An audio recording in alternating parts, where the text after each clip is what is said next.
What the hell did I just watch? Did you see it? Did you see it? Always remember. Did you see it? Did you see it?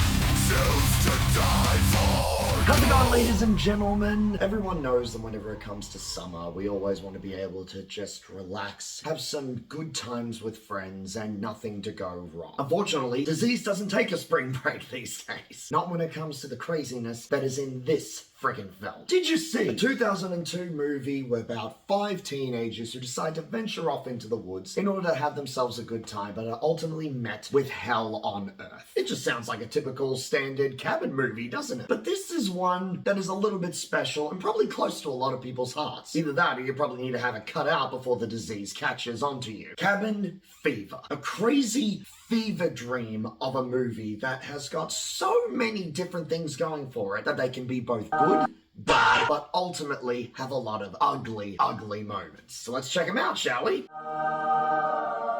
This movie does have a lot going for it. The way that this entire film is shot is definitely something you can tell they put a lot of time and effort into. Different shots of the scenery that's around you, good panning shots, which adds into the scenery itself. The different effects that they use in this is very good. In fact, all of them are practical. I don't think there was a single moment in it that showed any sort of CGI or anything out of the ordinary. What makes this different is that the practical effects are so well done that you swear that what you are watching is real and happening right in front of you. The soundtrack really does work for what it's trying to go for. You got a mixture of heavy metal during some moments, you got some of that country twang that comes in. Even so crazy, there are rap songs that are in this. You know, fucking that was terrible. Every single character in this movie has got its own personality. You literally have Eli Roth playing not one, but 2 characters. One of which was only in the movie for about 2 minutes and sold me on the entire thing. It's just the way that he speaks. I don't know what he was smoking, but whatever it was, it fucking worked. Even if he was trying to channel his inner Keanu Reeves. Pause and bonfire. Got room for one more? It's that level of bizarre that you just cannot help but love it. But it just shows that even though there is a lot of craziness that's going on, the stuff that is happening behind the scenes has a lot more going for it than anything that is happening right in front of you. The acting ranges from both really good to bad to what the fuck? Did they just sort of go for one take and then that was it? How many takes did they actually do and then they finally said, fuck it? While I love Eli Roth's directing, what I don't love is his writing. It's got some strengths, but a lot of them are weaknesses. It's written like a high teenager who was trying to write one film but ultimately ended up writing 3. Consistency is key. This movie does not have consistency in its vocabulary. You look at one person and it looks like they are just having a really, really hard time dealing with a certain situation. In the next scene, it's like they've just forgotten. Now, while this may have come down to the script writing, I think a lot of it did come down to the editing. It is sloppily edited. Sort of thinking of it as a way that it was directed by Quentin Tarantino, by Robert Rodriguez, House of a Thousand Corpses vibes to it. Now, while it did make its money back, and it definitely has cemented Eli Roth in the annals of gore history, even though his storytelling can be a bit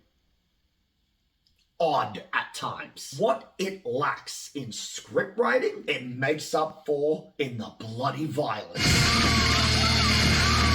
The ugly side is beautiful. Practical gore, blood, and viscera that is just dripping on the screen. You'd swear that it was right in front of your eyeballs. There are even a few shots that show that, as if you are literally seeing red. I thought that half of the stuff that was happening in it was real. The entire set was molded, used as this personalized machine, breathed life into this world. I mean, some of the gnarliest kills that you could even think of. You want to have a movie about a disease that is literally melting people's skin off? That is just the tip of the iceberg. You start seeing some of the most visceral images that you have ever seen. Some of them, in fact, will make people very, very sick. But I think that is what he was going for. I mean, hell, one of the kills was one of the most odd ways to ever be put into a film that literally involves a harmonica. Though this is an average film, it makes up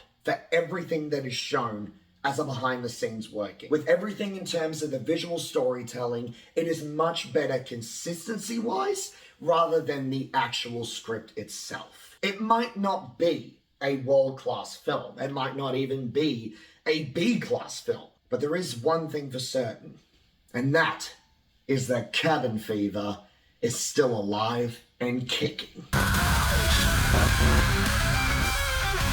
Now, I always like to end my reviews with a quote from the film. And my favorite quote was, "Your dog's a doctor, like a professor or a physician. Yeah, he's a professor of being a dog, faced. Scratch mooted."